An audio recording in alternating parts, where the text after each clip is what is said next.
Nah, teman-teman, jadi sebelumnya perkenalkan mungkin buat teman-teman yang baru ngelihat Bro Endito belum pernah ketemu sebelumnya, ini adalah financial planner dan teman sahabat saya juga. Luar biasa saya mendapatkan banyak ilmu-ilmu finance ini dari beliau nih biasanya. Bagaimana cara mengatur keuangan kita? Karena banyak pebisnis itu yang pendapatannya itu bro naik turun. Ya, Kita betul. belum aja omset kita hari ini itu bisa beda sama omset kita besok, bisa beda sama Benar. omset kita minggu depan gitu ya. Betul, Apalagi betul. dengan keadaan yang sekarang ini itu pasti omset kita naik turun, plus kita nggak bisa buka toko, kita nggak bisa melakukan banyak hal yang biasanya pebisnis ini lakukan. Nah, mungkin Betul. kita ingin belajar dari seorang financial planner gimana caranya kalau uang itu udah masuk ke kita, itu kita bisa menggunakannya dengan baik sehingga jadinya nggak bocor gitu ya. Apalagi kita nggak tahu COVID-nya akan sampai kapan. Betul, Nah, betul mungkin sekali Bro sebelumnya Yosep. Hmm. saya ingin introduce Bro Endito. Mungkin di sini kan inspirasi dan motivasi nih. Jadi Ya. sebelumnya kita mau tahu dulu perjalanannya Bro Endito itu seperti apa dan siapa. Silahkan diintroduce Bro. Oke, thank you Bro Yosep. Jadi teman-teman, apa kabar ya? Jadi thank you banget udah diundang di Sekolah Pebisnis. Jadi buat teman-teman yang mungkin belum tahu, saya Endito Yuwono Prasetyo ya. Saya saat ini sebagai bisnis di insurance, juga sebagai perencana keuangan juga dan motivator. Seawalnya Bro Yosep, gue dulu kerja di bank ya, kerja di bank kurang lebih hampir 9 tahun ya. Terakhir posisi gue itu jadi kepala kantor ya, kepala kantor bank di daerah Jakarta Selatan ya. Jadi selama di Wah. bank ya gue banyak belajar tentang masalah kredit, masalah KPR, kartu kredit. Pokoknya di sana gue 9 tahun lumayan banyak ilmu yang gue dapat, dan gue juga belajar waktu itu wealth management juga ya. Karena dibiayai sama kantor, kita belajar bagaimana menjadi seorang perencana keuangan tapi dari sisi bank. Dan kemudian akhirnya Hmm. selama 9 tahun tuh cukup berharga ya. Gue dikasih banyak ilmu banget di kantor gue yang lama. Nah, terus kemudian akhirnya di sana gue banyak ketemu juga nasabah-nasabah besar. Di sana gue belajar bagaimana ternyata orang-orang kaya itu bisa melipat gandakan duitnya. Terus kemudian bagaimana juga mereka menjadi pebisnis berapa lama, dan gue tahu banget jadi orang nyimpan uang yang sampai gue pernah pegangin nasabah uangnya tuh sampai satu orang itu hampir 150 miliar ya, dan itu luar biasa ya, Wow. Bro Yosep ya. Memang Iya. kalau juga approvalnya biasanya sudah M ya belakangnya ya udah bukan ratusan juta ya. Iya, udah MM-an. Jadi artinya karena waktu itu gue pegang beberapa nasabah besar, karena gue dulu di prioritas. Jadi Bro Yosef, kalau di bank tuh kita dulu ada namanya, kalau di bank gue dulu ada bagian untuk mass banking. Mass banking itu untuk yang nasabah kecil-kecil di bawah 500 juta. Itu namanya mass banking. Tapi ada di atas lagi satu lagi namanya prioritas banking. Nah, prioritas banking itu gue dulu pernah di situ kurang lebih 4 tahunan kurang lebih. Nah, itu megangnya 500 sampai ya tadi nggak terbatas, ada yang 100, ada yang 50M, 70M. Jadi justru kesempatan itu gue ketemu banyak orang-orang kaya dengan segala macam karakteristiknya, dan gue belajar bagaimana memaintain mereka gitu loh bro, sampai mereka setia lah di bank gue gitu, tetap naruh uang di sana gitu. Kalau boleh tahu, sharing sedikit mungkin dengan teman-teman yang ada di Instagram Live, sebetulnya dari mana sih mulainya ketertarikan Bro Endito dengan dunia finance ini? Apakah dari mulai kuliah misalnya udah tertarik dengan dunia keuangan ini, atau sebetulnya historinya kayak gimana? Mungkin ada teman-teman di sini yang lagi berpikir sebenarnya dunia finance itu buat gue bukan sih gitu. Mungkin bisa diceritakan Oke. juga. Oke. Gini Bro Yosep, sebetulnya itu memang gue dari dulu memang termasuk suka bisnis ya. Jadi gue merasa dulu gue punya bakat bisnis karena memang keterpaksaan.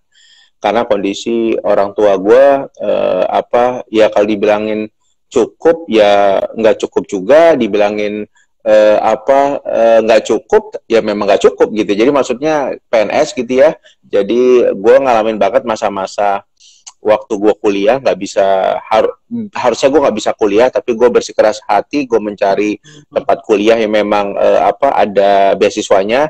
Nah disitulah perjalanan gue dimulai tuh bro. Gue di situ melihat gue merasa loh kenapa gue bisa kayak begini ya, gue merasa gue harus ngotot, gue harus kuliah, gue mau mau kerja yang lebih baik gitu ya, dan gue mau coba bahagiain ke orang tua gue gitu ya.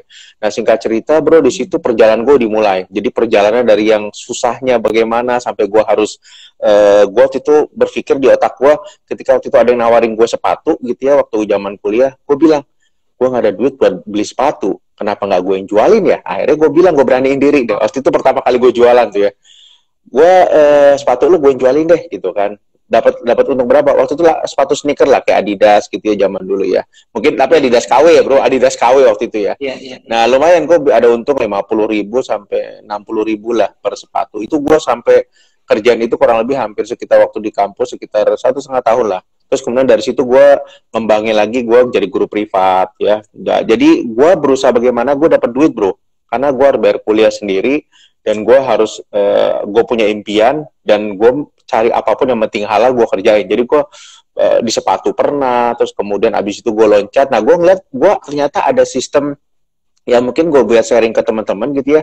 Kita kalau berbisnis itu harus ada scale up-nya. Scale up itu jadi ada leverage. Jadi lama-lama kita harus tinggi gitu. Yang lama ditinggal nggak apa-apa kalau memang udah ada yang lebih besar gitu ya. Nah, gue dulu ikut di sepatu. Iya, berarti kalau dulu di kuliah itu benar-benar lu berpikir bahwa kayaknya gue benar-benar harus kuliah karena kuliah itu penting gitu ya, walaupun kita nih mau berbisnis mungkin gue masih kuliah atau enggak sih gitu. Nah gue ngeliat dari Bro Endito, salah satu orang yang juga kalau gue ada pertanyaan mengenai finance itu pasti gue nanya ke Bro Endito ini nih, karena pengetahuan finance itu banyak. Nah gue ngelihat bahwa saking memang kita mau berbisnis tapi tetap perlu yang namanya edukasi gitu, bukan berarti kita berbisnis nggak butuh edukasi ya. Jadi gue ngelihat sampai bahkan diri menjual sepatu ngambil dari tempat orang itu supaya lu bisa kuliah yang sebetulnya lu nggak bisa biaya kuliah. Terus dari situ akhirnya memiliki ketertarikan terhadap dunia keuangan itu ya, malah ternyata cocok itu di dunia. Terus gimana ceritanya bisnis aku masuk ke bank dan jadi kepala cabang loh, ini luar biasa loh teman-teman. Gue juga sebenarnya aja gue merasa bersyukur lah, makanya gue bersyukur terus lah sama Yang Maha Kuasa. Gue dikasih keberuntungan terus lah bro. Jadi gue dari kuliah yang nggak jelas, kampusnya nggak jelas, gue bisa naik pelan-pelan masuk dari pertama. Gue dulu nggak kerja di bank, gue dulu kerja di sepatu ya, di persepatuan gitu ya, di consumer good. Terus kemudian sampai 2 tahun 3 tahun, abis itu akhirnya gue ngelamar ke salah satu bank, diterima gitu ya, dan kemudian gue masuk. Nah di situ gue mulai dari awal tuh bro, gue masuk dari awal, dari bawah dari marketing biasa gitu ya, terus naik-naik. Nah singkat cerita akhirnya gue waktu itu 2003 ya masuk di bank 2003. Terus kemudian gue ngalamin dari bawah lah, bener-bener belajar bagaimana. Karena kenapa? Gue dulu suka di bank ya, memang mau nggak mau waktu zaman gue dulu, nggak tahu kalau sekarang ya. Waktu gue zaman dulu tuh bro, bank itu kayaknya keren banget bro. Orang bank itu kayaknya keren. Kan pakai dasi gitu kan bro. Terus kemudian ya keren lah. Pokoknya gue ngeliat, wah kalau kerja di bank nih gaji gede nih. Dan kayaknya mungkin bisa sebagai, mungkin bahasa gue, prestisnya tuh ada gitu. Oh orang bank gitu kan, orang bank. Nah nah di situ bro, jadi di situ gue mulai merasa memang waktu itu gue mikir gue mau coba di bank karena di bank itu setahu gue prestis gitu kan. Jadi orang ngelihat orang bank tuh kayaknya wow banget gitu kan. Nah di situ gue baru mulai bro nyemplung di situ sampai kurang lebih 9 tahun sampai 2012 bro. Hingga terakhir posisi gue jadi kepala cabang waktu itu. Nah teman-teman, jadi kelihatan ya bahwa Bro Endito ini dari awal memang interestnya ke finansial, tapi satu yang mungkin kita semua masih share sekarang ini, Bro Endito independent financial planner juga, tapi itu dijalani setelah udah kurang lebih 9 tahun merintis di bisnis bank gitu, jadi kepala cabang bahkan, lalu keluar jadi independent financial planner. Ini sebuah langkah yang sangat besar ya. Itu mungkin teman-teman perlu tahu bahwa sekarang Bro Endito sudah tidak jadi kepala cabang, tapi malah merintis bisnis dan lebih sukses dari waktu jadi kepala cabang gitu ya. Amin. Karena waktu itu udah 9 tahun dari istilahnya itu udah beberapa tahun, itu ibaratnya Bro Endito sudah punya istri, udah punya keluarga, tapi memutuskan untuk resign waktu itu. Nah ini sebuah keputusan yang sangat besar. Iya, betul sekali bro. Berat banget bro. Nah jadi artinya buat teman-teman dalam hidup memang harus ada pilihan terbaik, kalau bahasa saya kayak gitu. Jadi memang dalam hidup tuh hal yang biasa, ketika kita memilih meloncat ke sesuatu yang lebih baik ya kita harus berani ada pengorbanan gitu ya. Dan gue terus terang aja dengan waktu itu posisi gue pimpinan cabang ya, gue merasa wah ini udah bagus nih posisi gitu ya. Tapi di satu titik gue merasa Bahkan Hah? orang ya, bahkan diinginkan oleh banyak orang. Teman-teman Pasti yang di bro, sini pengen banget. pasti bro, pasti. Semua gue yakin tuh pasti ingin itu. Tapi gue berpikir salah satu hal adalah begini. Jadi ketika gue di bank, waktu itu gue jalanin bisnis yang financial planner itu udah mulai gue rintis bro. Jadi ketika gue masih di bank, gue ngerintis juga gitu bisnis ini. Karena jadi ini juga mungkin bagus buat teman-teman kalau memang mau mencoba sesuatu bisnis lain, coba aja dulu sambil jalan gitu ya. Jadi tanda kutip freelance gitu ya. Tetap yang di utamanya tetap jalanin, tapi lo harus berani korbanin waktu bro, Yosep. Karena dengan adanya satu bisnis, otomatis waktu lo kan satu udah habis nih di kantor yang lama, yang satu gitu ya. Yeah. Dan lo harus berani, misalkan setelah pulang kerja jam 5, lo harus extend waktu untuk jalanin bisnis. Sampai jam 8, jam 9 malam, terus kemudian Sabtu Minggu yang harusnya istirahat, gue nggak bisa bro. Karena gue udah komit, gue mau jalanin bisnis ini. Nah ini yang memang perlu teman-teman antisipasi ketika memang mau jalanin bisnis, ya lu harus mau bayar harga dengan korbanin waktu tadi, karena lu kan masih mau tetap di kantor yang lama, tetap juga. Jadi harus jalan kayak gitu. Sampai waktu lu jadi kepala cabang, itu lu pulang aja kan kepala cabang, gue tahu gue itu banyak lemburnya juga tuh. Iya pasti. Setelah itu lu masih menyempatkan diri untuk menjalankan bisnis sampingan ya berarti ya. Benar-benar. Iya bro. Komit bro.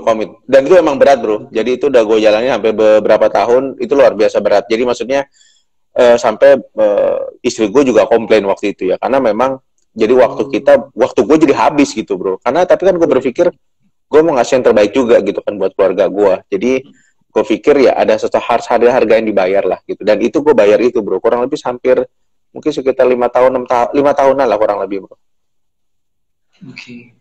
Wah luar biasa ya teman-teman. Jadi kita udah tahu nih backgroundnya Bro Endito ternyata luar biasa. Selain pengetahuan finansialnya, tapi mindsetnya lalu kegigihannya ini yang saya selalu kalau kenapa ke Bro Endito, karena independent financial planner kayak Bro Endito tapi mindsetnya pebisnis banget gitu, gigih, konsisten dan komitmen. Nah ini penting banget buat teman-teman yang ingin memulai usaha apapun gitu ya. Nah ngomongin masalah yang sekarang nih Bro, lagi pandemi COVID-19. Kemarin itu kita udah sempat undang beberapa founder-founder dari pebisnis, kita interview gimana cara mereka menemukan peluang saat lagi krisis seperti ini. Pivotnya harus kemana dan lain-lain.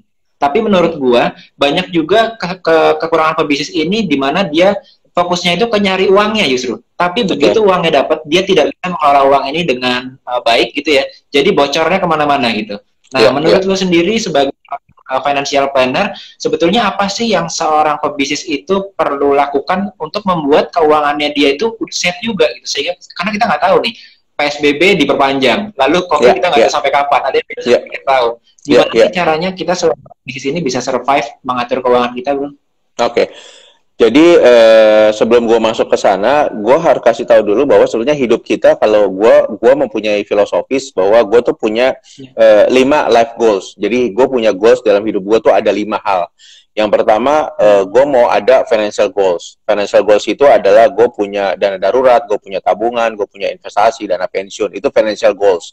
Yang kedua, gue mau punya relationship goals. Artinya buat teman-teman yang mungkin saat ini belum married, ya lo harus punya relationship goal, menikah kapan ya. Ada batas waktu kapan, dan siapkan dananya. Terus kemudian yang ketiga, gue punya juga educational goal. Jadi goal untuk pendidikan buat gue ataupun buat anak-anak gue nanti gitu ya. Terus kemudian yang keempat, gue punya career goal. Jadi walaupun gue bisnis, gue harus punya karir gitu ya. Karena di bisnis juga ada karirnya gitu ya. Jadi gue harus punya itu career goals. Terus kemudian, atau mungkin buat teman-teman yang mau lagi bekerja, apa lo memang mutusin karir bekerja terus, atau memang lo mau berbisnis, itu adalah career goals. Kemudian yang terakhir adalah health goals. Health goals itu adalah ya lo harus punya health goals ya. Lo harus punya ya proteksi kesehatan lah. Agar suatu saat nanti ketika lo sakit, lo nggak nyusahin orang, dan lo nggak perlu ngabisin tabungan atau aset yang udah lo kumpulin ya selama bertahun-tahun. Nah, kelima hal itu harus ada bro. Nah itu tinggal masing-masing orang tinggal ngasih standarnya aja, kan tiap orang standarnya beda-beda. Dan gue lagi proses semuanya akan gue dapetin, kita akan ke sana. Nah sekarang kita fokus tadi kalau misalkan soal masalah para pebisnis yang saat ini sudah ngumpulin duit, tapi mungkin dia lupa bagaimana ngaturnya, ya itu berarti masuknya ke financial goal. Nah, gua kan udah berbisnis nih gitu ya. Dan ketika berbisnis, teman-teman pebisnis harus tahu bahwa income kita kan tidak fix, tidak tetap gitu ya. Tidak kayak waktu kita gajian nih bro. Kalau misalnya gue di kantor dulu ya, kita mau kerja, mau males, mau rajin, sama aja dapatnya, kan kasarnya begitu gitu kan, karena dapat gajian. Nah, ketika kita berbisnis itu hal yang berbeda. Jadi di sini kalau gue selalu memberikan ke tim gue juga, ke tim bisnis gue selalu bicara bahwa ketika lo dapat hari ini besar, lo harus simpan jauh lebih besar. Ketika lo dapatnya lebih kecil, ya lo simpan juga tapi lebih kecil. Intinya adalah apa yang lo dapat setiap bulannya itu harus disisihkan. Jangan langsung kayak kita waktu dulu gue di kantor, gue dapat katakanlah 5 juta, oh gue habis kan besok dapat lagi. Kalau bisnis nggak bisa, dan ini kebanyakan. Nah, ini kebanyakan kalau gue lihat ya, kalau gue lihat tuh para pebisnis di sini merasa kurang kuat dalam tadi itu bro, kurang kuat dalam hal bagaimana dia memanage keuangannya dia. Dan ketika sekarang ini keadaan kayak begini, baru wah gerobak-gerobuk ya. Dan satu hal yang mungkin gue bisa kasih gambaran sebetulnya. Kalau kita mau ngerencanain keuangan secara umum buat pebisnis, baik itu pemula, pebisnis sedang, sama pebisnis profesional. Gue bagi ada 3 lagi nih bro. Bisnis basic itu pemula, itu kalau misalkan pemula tuh gue anggap basic ya bro. Jadi itu 0 sampai 5 tahun. Dia baru memulai bisnis 0 sampai 5 tahun. Terus kemudian kalau yang mature, yang bisnis mature itu 6 sampai 10 tahun. Dan yang terakhir profesional itu 11 sampai 30 tahun bro. Itu adalah pebisnis yang sudah profesional. Nah, tiap-tiap bagian itu beda-beda bro. Pembagian dari misalkan dana daruratnya berapa, biaya hidupnya berapa, zakatnya ada berapa, investasinya ada, premi asuransinya, hutangnya berapa. Nggak sama semua orang bro. Nah, itu yang harus disadarin, kita masuk di zona yang mana gitu ya. Nah, kalau gue sekarang saat ini gue udah masuk ke arah mature, ke arah profesional bro, karena gue udah hampir 10 tahun di bisnis ini. Nah itu di situ kelihatan kalau gue lihat orang-orang pebisnis sekarang yang memang mereka merasa pusing ya, aduh gila nih, income tiba-tiba stop, berhenti bro. Kayak kemarin tuh gue punya temen ya, punya bisnis bakso, tadinya laku banget, luar biasa, cabangnya banyak, tutup bro, 0 lagi bro income-nya. Karena dia hanya memang dari offline doang gitu, nggak ada. Iya, itu dia bro. Nah, akhirnya di situ gue melihat, menganalisa, ternyata ada satu hal nih yang ternyata selama ini mungkin kalau buat gue pribadi itu salah. Kita dulu perencana keuangan selalu bilang bahwa kita harus punya hutang lebih dari maksimum 30% daripada income. Kalau sekarang, jadi dulu hutang persen dari income, 30% dari income. Kalau saat ini dengan keadaan kayak begini bro, orang yang bermasalah, para pebisnis ataupun even itu para karyawan, itu yang punya hutang 30% bro.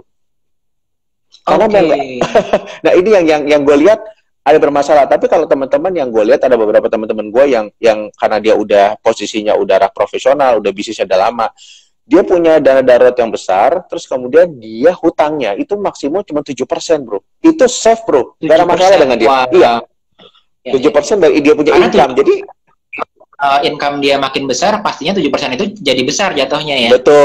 Betul. Tapi itu ternyata itu membantu. Makanya tadi sekarang gue bilang, gue sekarang harus berubah. Ketika teman-teman udah berbisnisnya udah di atas 10 tahun, ya otomatis kalau bisa hutang zero bro. Kalau bisa hutang zero, mau nggak mau. Artinya lo punya cicilan rumah udah selesai, lo punya cicilan kendaraan sudah selesai. Ketika lo mau beli pun apapun, ya lo harus pastikan lo punya uang yang cukup untuk beli cash. Karena pebisnis nggak bisa ngeridit bro. Mungkin dari gue nanya ke lo juga, biasanya kita harus memperhatikan itu kan cash flow kita, lalu alokasi kita mau alokasi kemana aja, lalu rekening kita nih dibagi ke pos-pos mana aja nih gitu ya. Ini basic financial 101 gitu. Kalau di pandemi sekarang, ini arus kas kita atau cash flow kita ini berkaitan dengan hutang tadi, ini sebaiknya gimana sih? Yang pertama sih gini, kalau gue bisa ngasih saran buat teman-teman yang saat ini ya, artinya baik ini pebisnis ataupun karyawan, gue rasa memiliki masalah yang sama ya. Artinya selama dia tidak punya kondisi cadangan darurat yang kuat. Yang pasti adalah kita kayak sekarang kalau lagi terjadi gini, terus apa yang harus kita lakukan gitu. Kalau gue pribadi, gue menyarankan adalah pertama yang sederhana aja lah. Kita sudah mulai tulis detail antara pemasukan dan pengeluaran dulu bro. kita list dulu pemasukan kita berapa nih saat ini. Coba kita tulis detail. Terus pengeluarannya di sebelah kanan kita tulis detail apa dulu. Sebelum kita membuat penghematan ya, Bro. Kita tulis dulu detail tuh pengeluaran. Itu dulu pertama, Bro. Jadi pertama kita tulis itu dulu gitu. Oh iya, mungkin gue bisa tambahin juga. Ini sebetulnya mungkin terdengarnya ini nasihat yang udah lama kita dengar. Tulis pengeluaran dan pemasukan. Betul. Ini banget untuk kita lakukan lagi. Kenapa? Karena saya baru aja dapat info juga saat WFH ini banyak orang yang pengeluarannya ini naik 2 kali lipat dari sebelumnya. Mungkin teman-teman yang sekarang listriknya naik, lalu teman-teman WFH paket data internetnya pasti naik. Anaknya harus belajar misalkan dari home study, berarti paket internetnya harus dinaikin. Betul. Anaknya di rumah cuma main YouTube terus, berarti harus naik kuota internetnya. Lalu juga sekarang di rumah biasanya itu ngobrol sama teman-teman lainnya, tapi karena di rumah WFH kita jadi senang nyemil. Akhirnya delivery, goreng-goreng makanan, masak-masak. Ternyata dari sebuah riset ini saya temukan bahwa memang pengeluaran kita saat WFH ini tendensinya lebih naik dibandingkan waktu sebelum WFH. Nah, makanya nasihat dari Bro Hendito itu penting banget. Kenapa? Karena ternyata pola hidup kita yang berubah di WFH ini penting buat teman-teman coba reassess lagi, coba bener-bener kita plotting lagi. Jangan kita berpikir bahwa pemasukan dan pengeluaran kita itu masih sama seperti sebelum WFH, gitu ya. Iya, betul Bro. Jadi paling yang gue tambahin lagi setelah teman-teman ngelis, memang ini mungkin teman-teman ngeliat itu mah dari dulu juga gue didengar dari belasan tahun yang lalu. Iya, permasalahannya gue akan tanya sama teman-teman, lu jalaninnya ketat nggak? Lu bener-bener jalanin konsisten nggak? Pemasukan dan pengeluaran? Kebanyakan enggak, Bro. Kebanyakan bablas semua. Kebanyakan mereka apa ya bahasanya tuh ngeremehin. Iyalah gue tahu kan gue punya income sekian, pengeluaran gue sekian, gue tahu lah supaya jangan lebih sama pemasukan. Tapi kalau tidak dicatat, Bro, itu bablas, Bro. Dan itu pengalaman gue pernah mengalami masa-masa sulit, Bro. Gara-gara gue merasa pemasukan gue gede ya, ternyata pengeluaran gue jauh lebih gede. Nah, jadi artinya teman-teman jangan ngeremehin hal yang sederhana ini.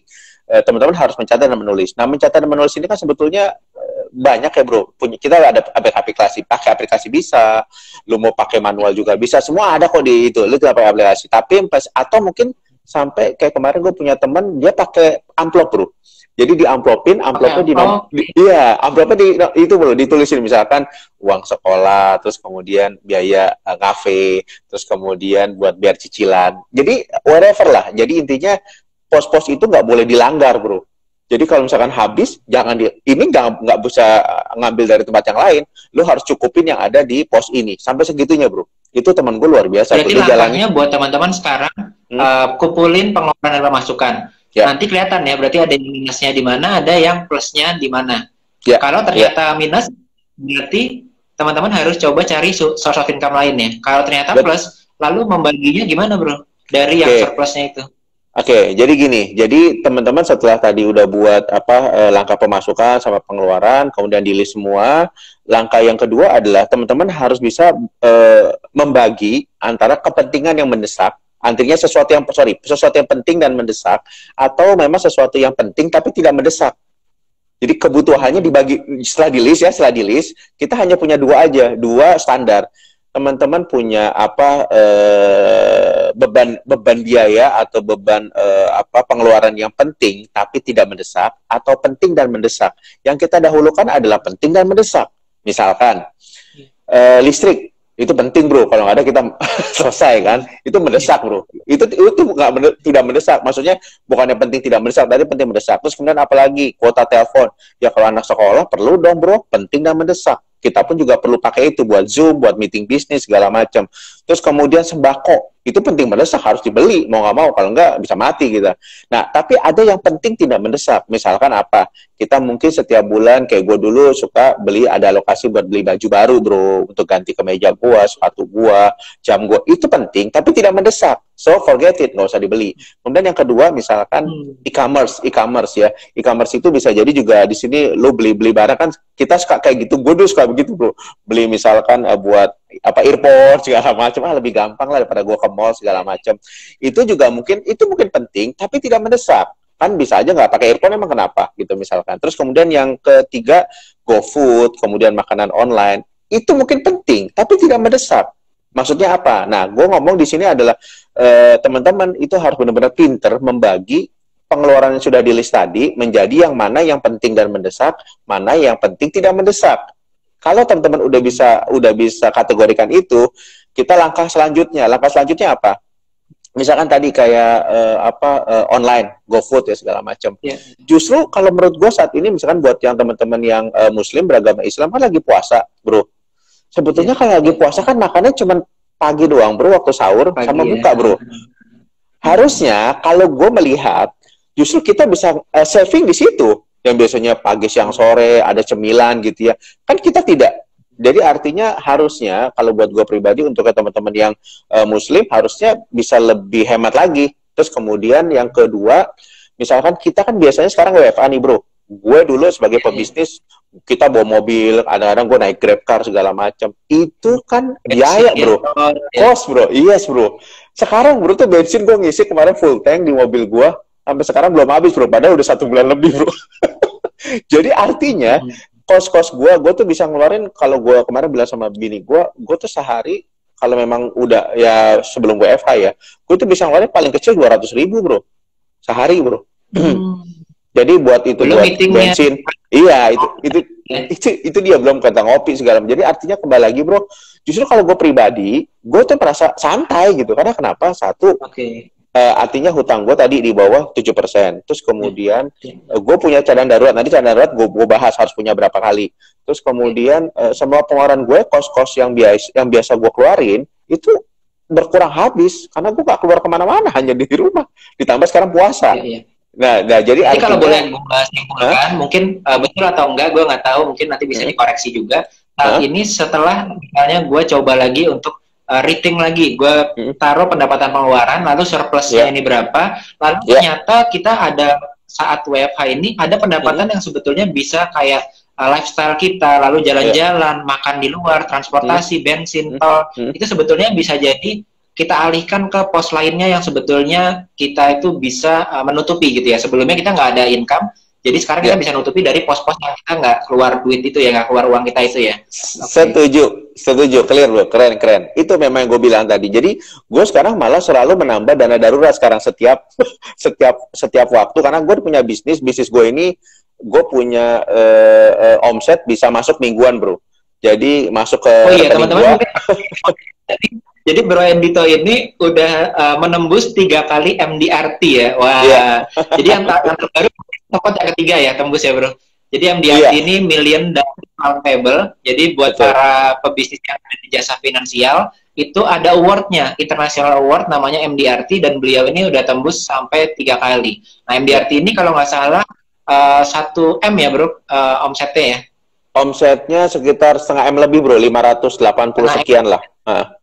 Oke, nah jadi itu sudah dicapai oleh brand itu selama 3 kali berturut-turut. Jadi tadi kalau bisa disimpulkan, setelah kita membagi, kita udah alokasi anggaran, lalu ngobrolin mengenai dana darurat nih. Banyak dari kita nih mengumpulkan dana darurat baru sadar setelah kepentok waktu-waktu krisis seperti COVID ini. Baru sadar, oh kayaknya gue butuh dana darurat nih sebelumnya gitu ya. Tapi gimana alokasinya gitu? Kalau sekarang ini kan sebenarnya saat kita menggunakan dana darurat nih. Karena sekarang memang lagi waktu-waktu orang-orang itu krisis dan mereka butuh dana darurat. Nah, sebetulnya gimana sih cara kita sebelumnya mungkin? Cara kita mengumpulkan dana darurat itu idealnya berapa persen?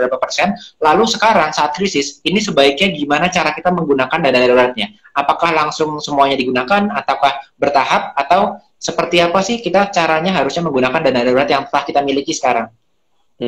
Ya, jadi gini. Jadi yang tadi gue bilang kan kalau kita udah alokasiin mana pendapatan yang mana kebutuhan yang penting dan mendesak, mana yang tidak mendesak, kita berarti ada selisih tuh ya, ada selisih di sana. Nah itu harus dialihkan kemana ya? Saat ini mau nggak mau semua perencana keuangan pasti mengarahkan untuk menambah cadangan dana darurat, pasti. Karena kenapa? Pandemi ini kita nggak tahu sampai kapan. Bisa ada yang bilang setahun, ada yang bilang 2 tahun. Jadi mau nggak mau itu harus kita alokasikan semua ke cadangan dana darurat. Nah selama ini banyak teman-teman gue juga termasuk di luar, teman-teman gue di sana kurang memahami kenapa sih gue harus sisihkan sekian dari income gue gitu ya. Padahal kalau mereka tahu kalau untuk teman-teman yang bujangan single ya, dia belum menikah, maka dia minimum harus punya 3 kali cadangan darurat. Artinya 3 kali pengeluarannya dia punya 3 kali bro, untuk yang single ya bro, untuk yang single Ini ya. untuk karyawan sama pebisnis itu beda nggak sih sebetulnya jumlahnya? Sebetulnya sama bro, karena kan fokusnya ke pengeluaran bro, fokusnya ke pengeluaran, bukan ke income. Jadi pengeluaran kita ya, jadi pengeluaran pebisnis berapa harus 3 kalinya, yang karyawan berapa 3 kalinya. Tapi itu khusus single. Nah, yang kedua, bagaimana kalau dia sudah menikah tapi belum punya anak, belum punya tanggungan? Itu minimum harus ada 6 sampai 9 kali bro dari pengeluaran. 6 sampai 9 kali. Oh, asumsinya berarti artinya 3 orang ya, suami istri anak gitu ya, makanya dikali 3. Iya, kalau yang kedua tadi belum ada anak bro, baru menikah doang, 6 sampai 9 kali tanpa anak. Nah, kalau yang dengan anak itu 12 sampai 18 kali bro. 12 sampai 18 kali daripada pengeluaran. Jadi kalau misalkan pebisnis itu atau karyawan itu punya pengeluaran 10 juta misalkan, ya berarti mau nggak mau dia harus punya 120 juta minimum. Wow, ini bro, buat teman-teman yang mungkin lagi mendengarkan di sini, ini terdengar cukup besar gitu ya. Wah, harus mengumpulkan sebegitu banyaknya. Caranya gimana sih buat kita bisa mulai untuk kayak, ini targetnya besar, tapi cara melakukannya mungkin nggak sebesar itu ya, mungkin bertahap atau gimana caranya?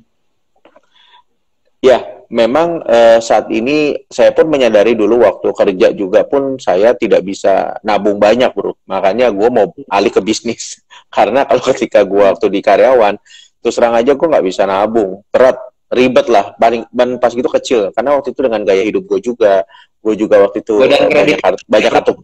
Iya, banyak kartu kredit juga bro. Orang bank kan bro. Orang bank kan harus bergaya bro. Itu teman-teman yang bank ngerti lah. Kalau di sini ada orang bank pasti mungkin mirip-mirip.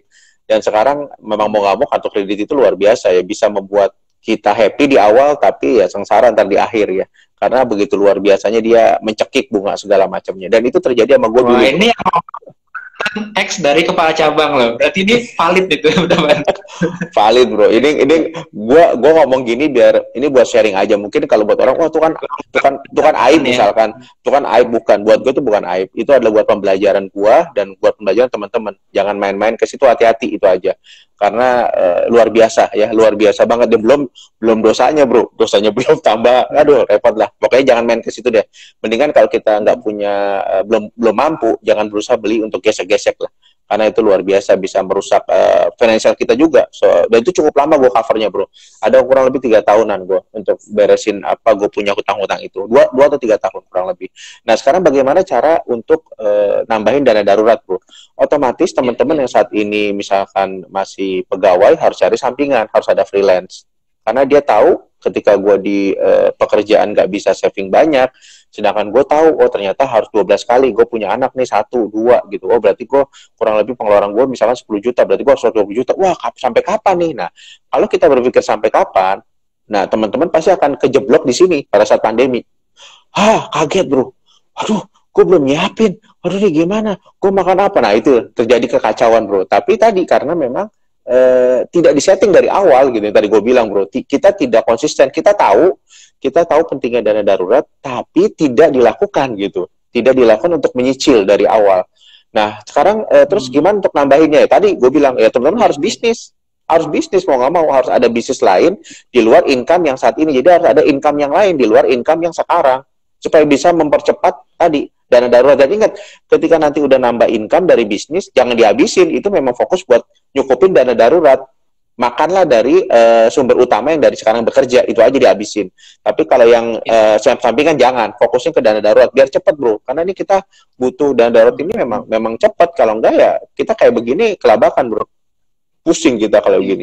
Memang nggak ada jalan lain selain menambah income kita ya. Dan teman-teman mungkin yang sudah berbisnis, nggak usah ragu-ragu untuk ngambil job-job freelance misalnya, ngambil job-job sampingan. Karena memang nggak apa-apa kalau teman-teman katakan ada pebisnis yang memang lagi jalanin bisnisnya, dia jatuh dan bangkrut, dan dia merasa agak cukup malu untuk coba bekerja lagi untuk cari modal, atau ngambil job freelance untuk cari modal. Nah buat saya, buat teman-teman, ini ragu-ragu teman-teman di saat sekarang misalnya udah kayak gini, ambil peluang-peluang itu, ambil kesempatan-kesempatan itu, teman-teman cari income tambahannya gitu. Bukan berarti yang teman-teman pebisnis ini harus ragu-ragu untuk shifting sementara nih, ngambil job-job yang freelance, ngambil job-job yang lagi available di luar sana. Jadi selama keadaan seperti ini, teman-teman cari income lagi supaya justru nanti bisnisnya ini bisa berjalan lagi gitu ya. Betul, betul, betul.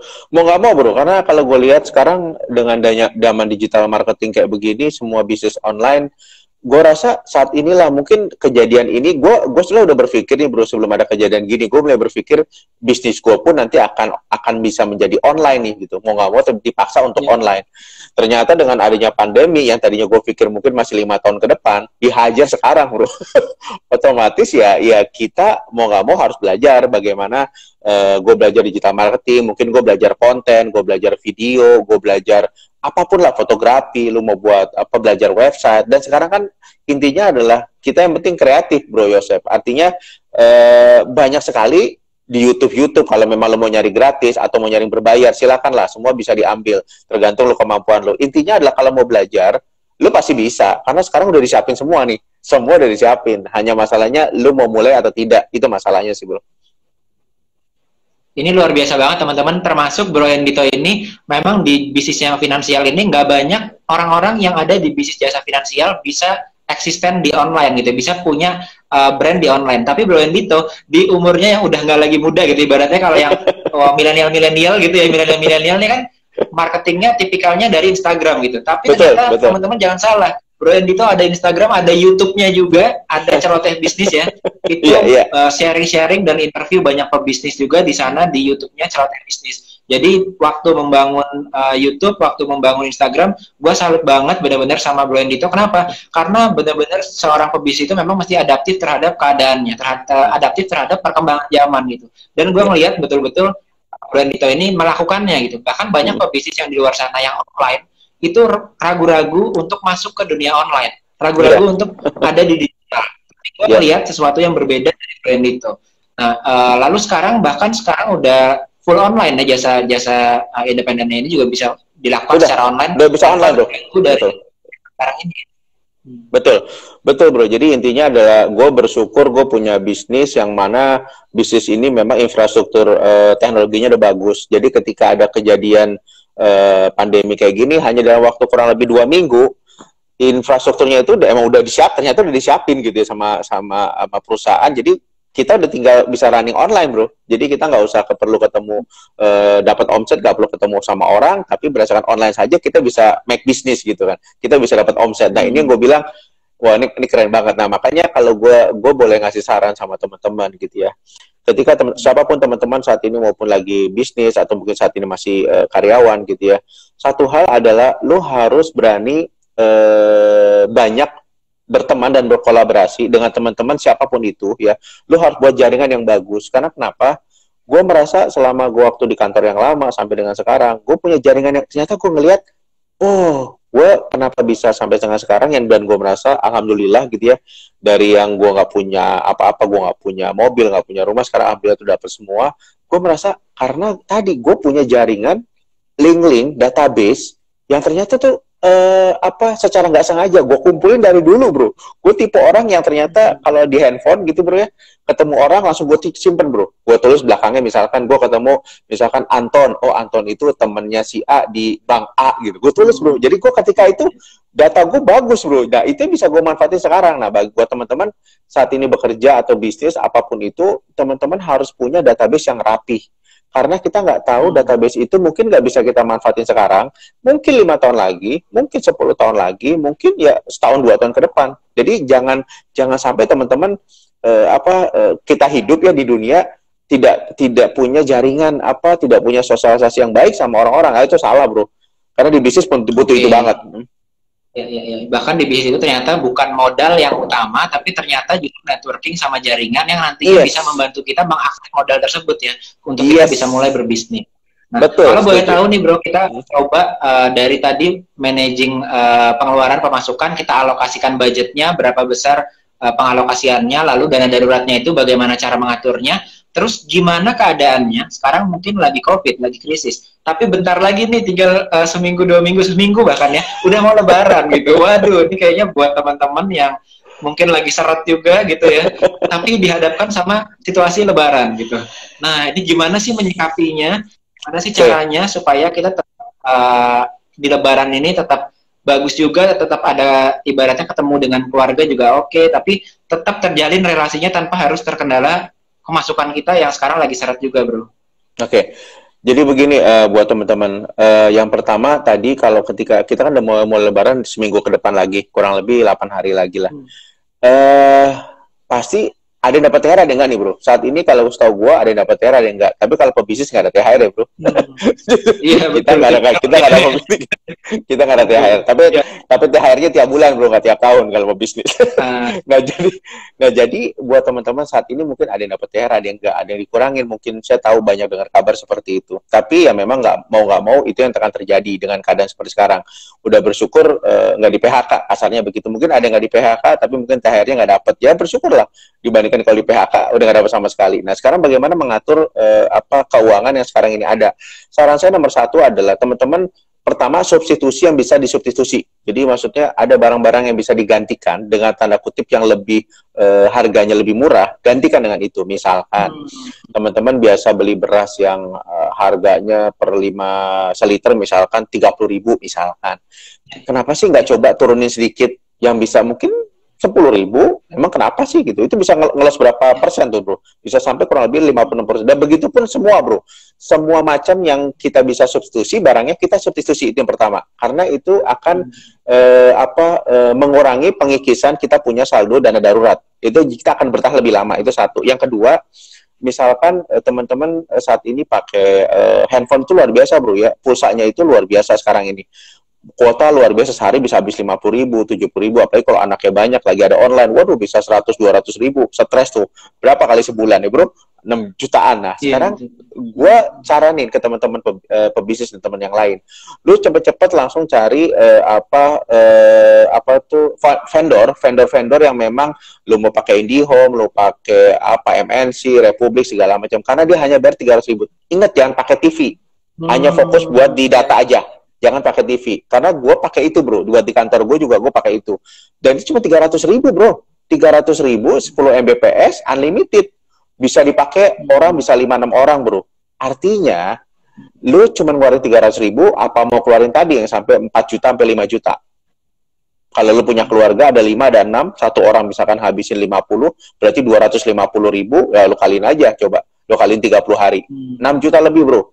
Nah, jadi teman-teman harus belajar bagaimana pasti ada hal-hal yang bisa kita kurangin tanpa mengurangi kualitas. Artinya kayak tadi wifi, kan sama-sama wifi. Tetap kita bisa ngeliat YouTube segala, malah lebih bagus. Nah, artinya kurang itu gede, bro. Biaya itu lebih gede. Dan tips yang actionable, dan teman-teman setelah mungkin nanti akan kelihatan nih, mungkin sekarang nggak kelihatan jumlahnya keluarga teman-teman berapa, paket datanya kalau ditambah gitu, teman-teman buat masukan dan pengeluaran, ini bisa jadi jumlah pembelian paket datanya teman-teman ini lebih besar dibandingkan teman-teman subscribe ke yang tadi itu, maksudnya Brandito itu. Jadi makanya teman-teman buat pengeluaran dan pemasukan, nanti akan kelihatan sebetulnya spending kita itu di paket data sebesar apa, lalu apakah lebih baik kita ambil tadi IndiHome atau FirstNet atau yang lain itu ya. Nah ini salah satu caranya, dan cukup penting. Kenapa? Karena pengeluaran rutin bulanan kita yang fixed cost itu biasanya memang besarnya sekitar 40%-an ya. Jadi cukup besar sebetulnya dari budget kita miliki semuanya. Dan kalau dikurangi, ini cukup cukup efektif bro. Jadi tadi kita udah punya fixed cost kita untuk operasional udah berkurang, kita nggak kemana-mana. Terus kemudian barang-barang substitusi yang kita makan, kemudian yang kita pakai, kita substitusi yang lebih hemat. Terus udah berapa persen bro? Udah banyak banget bro. Coba kalau memang teman-teman bisa tadi yang saya bilang tadi dihitung, itu sangat membantu sekali, karena itu yang saya sarankan ke teman-teman bisnis saya juga sama. Terus kemudian yang ketiga, kalau buat para pebisnis, kita kan mungkin saat ini ada yang sewa, kalau yang udah punya sih nggak ada masalah, tapi kalau kita sewa tempat segala macam, sekarang mungkin saatnya teman-teman berpikir untuk ganti ke workspace. Jadi ke working space aja, udah kita sewa aja working space, banyak yang murah di tempat-tempat di segitiga emas juga nggak terlalu mahal, dia bisa bulanan, daripada kita fix cost sampai setahun kita bayar segala, waduh luar biasa. Jadi udah mulai berpikir kayak gitu bro. Jadi semua yang bisa kita kurangin tanpa mengurangi kualitas, artinya kita masih tetap bisa berkantor, kita masih tetap bisa menjalankan bisnis. Tapi tadi kita harus pinter mengurangi itu semua sampai dengan masalah ini selesai. Artinya biar kita juga punya cadangan darurat yang cukup dari ke hari makin bertambah tuh bro sebetulnya bro. Karena kenapa? Kalau misalkan gue kan dapat, tadi gue bilang gue punya omset dapat mingguan. Jadi udah gue ngurangin, mingguan tetap dapat. Makanya gue bilang tadi, gue safety gitu kan. Jadi gue merasa ya maaf bukannya sombong, gue nggak masalah gitu. Karena itu udah semua udah jalan gitu, maksud itu sih bro, kurang lebih. Oke, jadi kalau buat teman-teman yang ternyata setelah dihitung dana pengeluarannya, lalu termasuk juga spendingnya, lalu dana daruratnya sudah dihitung, ternyata mereka masih punya surplus tapi tipis banget nih. Tapi dana darurat mereka tuh sebenarnya ada. Tapi gimana caranya menggunakan dana darurat ini? Misalnya dana darurat kita X lah gitu. Ini kan kita nggak tahu corona ini akan sampai kapan. Lalu gimana cara kita spending dana darurat supaya kita juga bisa berhemat dari dana darurat itu? Ada nggak sih sebenarnya kayak rule of thumb-nya atau pengeluaran itu sebaiknya kita mengambil dana darurat itu per berapa sih gitu? Atau gimana sih caranya kita mengambil dari dana darurat yang udah kita tabung sebelumnya gitu? Oke, sebetulnya kalau dari yang gue pelajarin ya di perencana keuangan, intinya kalau kita sudah punya tadi yang dari usia single 3 kali daripada pengeluaran, terus kemudian kalau yang baru menikah tapi belum punya anak itu 6 sampai 9 kali, kemudian yang sudah menikah punya anak 12 sampai 18 kali. Itu sebetulnya dasar sih, Bro. Artinya belum wah. Artinya ketika tadi lo bilang, wah cukup gede ya buat teman-teman ya. Iya mungkin gede buat teman-teman, tapi itu sebetulnya hal yang biasa gitu. Karena nanti teman-teman kalau kita kasih tahu, gue selalu berhitung bagaimana nanti gue masa pensiun. Ini lebih berat lagi bro, dari masa pandemi bro. Masa pensiun lebih berat lagi. Karena kita harus bisa bertahan dengan income yang sudah sama sekali nggak ada. Karena kita udah nggak produktif, tapi kita tetap makan, tetap pengeluaran tetap ada segala macam, tidak berhenti dengan gaya hidup yang sama. Nah itu yang sebetulnya menakutkan kalau bahasa gue. Artinya pandemi ini menurut gue pribadi tidak terlalu menakutkan gitu. Karena kenapa? Mungkin pandemi 2 tahun, 3 tahun, oke, let's say katakanlah 4 tahun selesai. Tapi ketika lo pensiun ya bro, masuk usia pensiun, bisa sampai katakanlah kita mau pensiun bisa 60 misalkan. Lo mau punya gaya hidup sampai 80, 20 tahun bro. Kalau lo nggak punya berpikir bagaimana lo punya aset, kemudian bagaimana berpikir gue mau hidup kayak gayanya seperti apa, nggak disiapin dari sekarang, amblas bro. Itu yang gue bilang sebetulnya ini nggak terlalu menakutkan kalau pandemi. Kalau gue pribadi sebagai perencana keuangan, karena ada lebih menakutkan lagi tadi masa pensiun. Nah sekarang kita kembali ke tadi masa yang surplus ya bro. Nah artinya buat teman-teman, makanya saran saya kalau teman-teman mau berhitung itu juga bisa dihitung bro. Jadi gue pun bisa menghitung itu karena kan gue udah punya lisensi bro. Lisensi gue di belakang gue ada AWP namanya, Associate Wealth Planner, dan gue berlisensi dan gue punya mesin untuk menghitung itu bro. Jadi gue punya aplikasi yang khusus diberikan dan itu ya kalau teman-teman mau DM aja ke akun gue Endito Prasetyo, nanti akan gue ke Endito Prasetyo. Ya. Tadi juga ada yang penasaran sebenarnya bisnisnya Bro Endito itu apa aja sih gitu. Nah silahkan tuh bisa belajar mungkin untuk tanya-tanya mengenai keuangan, silahkan bisa dikontak juga. Iya boleh bro, silakan aja teman-teman kalau buat yang mau tahu nanti saya coba bantu di sana. Nah jadi intinya bro, kalau misalkan kita udah punya cadangan darurat tadi yang 3, 6, 9 sampai 12 sampai 18 kali, berapa sih yang kita ambil dari tiap itu? Sebetulnya tidak ada yang baku, standar yang baku, tapi kita bisa berhitung seperti ini. Kira-kira pemasukan tadi kan gue bilang tadi pemasukannya berapa nih? Gue setiap bulan masih bisa masuk berapa? Katakanlah saat ini gue punya dana darurat gue katakanlah 10 juta misalkan. 10 juta. Ada dana masuk gak sih nanti setiap minggu atau setiap bulan? Atau nggak ada sama sekali misalkan gitu ya. Nah kalau nggak ada sama sekali, wah lo kalau begini mah harus benar-benar ngirit abis bro. Katakanlah orang itu di PHK gitu ya. Oh gue di PHK, bisnis gue tutup sama sekali. Ya otomatis lo harus bertahan dengan 10 juta ini loh bro. Iya dong, mau nggak mau. Nah ini berarti otomatis gue harus ngapain? Berarti otomatis mohon maaf teman-teman, lu benar-benar harus ngirit habis, di satu sisi lu harus cari income tambahan, income pengganti. Itu mau nggak mau. Atau pasang wajah yang habis itu pinjam duit ke temen ya. Pasang wajah. Iya, ya paling kayak gitu bro. Paling kayak gitu. Jadi artinya sebetulnya kalau menurut gua kalau ketika teman-teman pada saat seperti ini misalnya merasa, oh gue masih ada tabungan. Nah, inilah saatnya jangan nunggu sampai kita susah, bro. Gue selalu berprinsip, gue pribadi gitu ya, sama di keluarga gue nggak mau susah dulu, baru gue minta-minta ke orang segala macam. Ya saat ini kalau sekarang gue masih ada uang pegangan, ya lo harus cari sumber income yang cepat lagi yang lain gitu. Mau nggak mau cepet, jangan nunggu, aduh, tapi gimana. Banyak kok bisnis di luar yang memang nggak pakai modal, bro. Ya lo kan bisa dropshipper, bro. Ya kan, jualin barang orang nggak pakai modal. Ya kan, terus kita bisa jadi IO online sekarang bro. Ya sekarang trending aja semua online bro. Iya kan bro. Lu punya jaringan Ibaratnya kan? orang ya, di orang-orang yang di pinggir jalan, pedagang-pedagang yang di jalanan, mereka mau untuk ganti dagangan dari tahu-tahu atau minuman, mereka ganti ke masker gitu. Yes. Kita yang udah di rumah lebih baik keadaannya, kita nggak bisa fleksibel gitu, lebih baik mereka gitu ibaratnya ya. Jadi Betul. buat teman-teman jangan kaget sama mereka yang dagang pinggir jalan yang sebetulnya bisa beradaptasi secara cepat gitu ya. Kita sebagai seorang pebisnis harus cepat-cepat ambil peluang juga. Iya bro, pokoknya kalau kita kemarin lihat, gue punya ada klien gue salah satu pemegang saham ya di KFC ya. Kalau kita bisa lihat KFC aja sekarang kemarin gue lihat di Instagram, gue input juga di Instagram gue, di upload itu mereka jualan udah di pinggir bro, di daerah ya, di pinggir jalan, di KFC bro. Di KFC itu teman-teman kalau itu boleh lihat aja di Instagram gua itu udah gua upload di situ.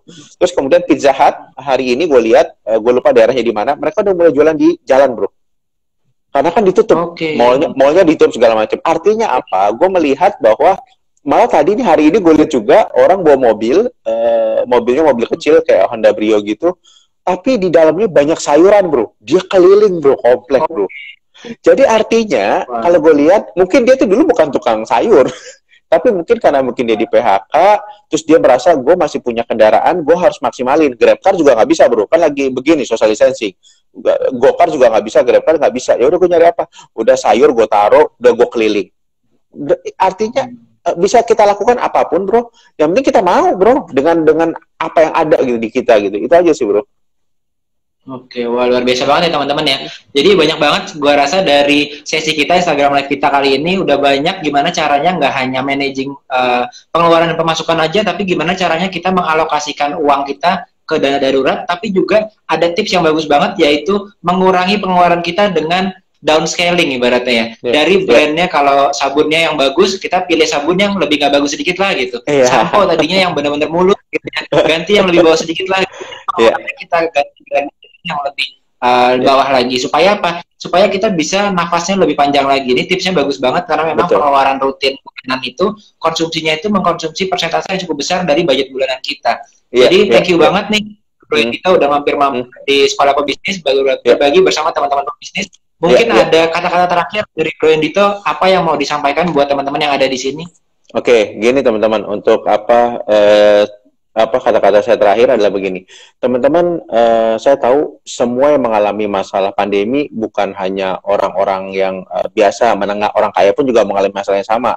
Jadi teman-teman jangan melihat orang kaya itu punya pabrik segala macam juga nggak pusing dia mikirin ribuan orang segala macam, THR-nya segala macam, sementara bisnis tidak berjalan. Tapi satu hal adalah teman-teman yakin bahwa Tuhan itu sudah memberikan kita sumber daya yang luar biasa ya, dari atas sampai bawah. Saya ingin memotivasi teman-teman adalah pasti ada jalan, dan ingat apapun yang diberikan oleh Tuhan pada saat ini ke kita gitu ya, itu pasti kita bisa emang kuat gitu menghadapinya, dan itu udah pasti gitu kan. Jadi artinya kita jangan cengeng sama hidup, karena kenapa? Kalau lu cengeng, lu bisa menghabiskan tadi secara finansial keluarga lu semua. Jadi pastikan adalah teman-teman tetap semangat ya, cari peluang ya. Peluang ada di mana-mana, cari peluang, tetap semangat. Kemudian peka sama ketika ada orang lain mengajarkan join bisnis, teman-teman terima aja gitu. Kalau memang selama itu memang mungkin tidak pakai modal, kenapa tidak gitu ya. Dan artinya saran saya kalau teman-teman mau menjalani suatu bisnis yang memang tidak pakai modal, teman-teman bisa DM saya, nanti saya bantu. Dan terus kemudian yang terakhir adalah satu hal yang posisi saya sebenarnya sama teman-teman adalah begini. Teman-teman tetap fokus banyak berdoa ya. Karena kenapa? Kunci kita sebagai seorang pebisnis, sebagai seorang karyawan, apapun itu, doa itu senjata paling kuat nomor satu. Jadi ketika seperti ini, teman-teman berdoa yang kuat, semangat ikhtiarnya maksimal, insya Allah jalan itu akan dibuka. Jangan usah khawatir, kita optimis saja, kita katakan dalam diri kita masing-masing bahwa pandemi ini akan berakhir dengan cepat. Kita harus optimis. Itu aja sih mungkin, Bro Joseph. Ya. Thank you buat main-main ke Sekolah Pebisnis dan sharing ilmunya mengenai manajemennya. Kita ketemu lagi di lain waktu, Bro. Thank you, Bro. Salam, Bro. Sukses, Bro. Thank you. Yeah.